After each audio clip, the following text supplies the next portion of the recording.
How to transfer money from Crypto.com to Fiat Wallet.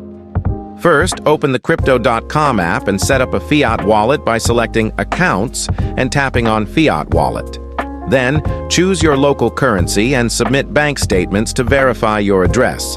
Once the verification is complete, you can withdraw funds to your bank account. However, before withdrawing, you need to sell any crypto in your account to your local currency. For example, if you have Crypto.com coins, sell them to your Fiat Wallet in Canadian dollars. Each country has different withdrawal limits, and in Canada, the minimum is $100. After selling your crypto, go to the Fiat Wallet, select Transfer and Withdrawal, and enter the necessary information, including your name, email, and phone number linked to your bank. You'll receive an email with instructions and the option to select your bank for the transfer. Once verified, the funds will be deposited into your bank account. If you liked the video, give it a like and subscribe.